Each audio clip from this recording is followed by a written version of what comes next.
look at what Barack Obama has accomplished, and you look too then at what has happened to Nathaniel Abraham.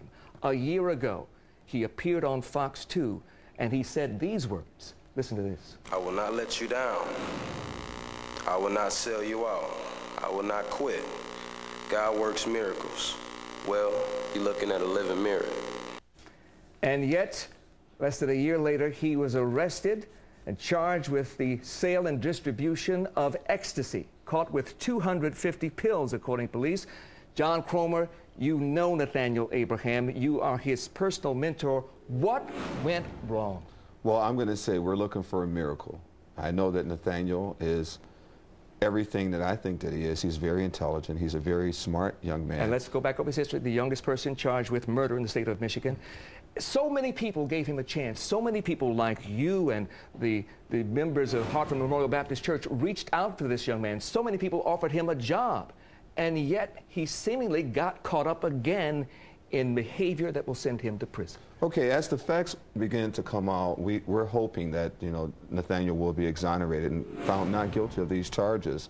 Nathaniel, on the other hand, is being very positive. He's ready to do something, get back into the studio. I believe when the prosecution came out, we're talking about a rush to judgment, and I think that Mr. Feiger can relate to this. This is a rush to judgment. They came out swinging. The prosecutor said that Nathaniel lied about living in Southfield. He lives in Southfield. Well, up until now, until they put him on tether in Pontiac. They said he didn't have a job. Well, he does have a job. If you're confused about what type of job he has, then you need to contact Lil Wayne and Jay-Z and Beyonce and the rest of those people and ask them what type of work do they do. He is a recording artist.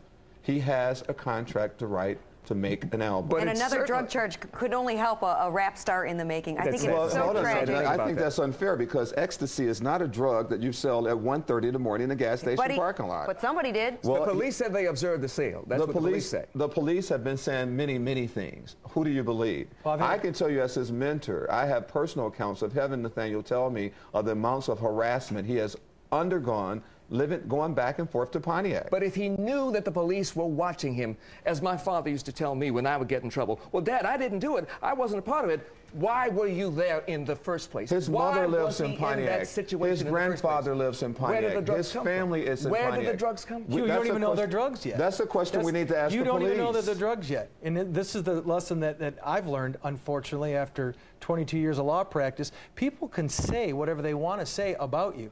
Doesn't make it true. And the government, simply because the government says something about you, doesn't make it true. Let's pray for Nathaniel and his family and everyone that is involved in this. You were able to turn around your life for sure. Well, I just thank God for that, and that's something that Nathaniel is doing as well. You spent 13 years in prison. I spent 13 years in prison for a pair of gym shoes and a set of bed sheets. Because you were a drug user. Because I was a crackhead. Make it plain. This is Rip. I was a crackhead, not a drug user. And because of my own inability to function in society, I spent 13 years in prison. But since I've been home from prison, I created jobs for more than 10,000 people in the city of Detroit. Yeah. I thought that Nathaniel was ready for me, and I think that he is. I think that he's going to make the right decisions. And right now he's thinking about, can I get a real job now, or do I have to still work in the studio? I need to get back in school. He's having positive thoughts. Even though the world is saying, look at him, I told you so, he's still thinking about how do I move out of this rut and how do I move forward? And that's why I'm glad to be his mentor. The point, as Obama said, the audacity of hope. Let's not give up on anybody who is a part of the human family.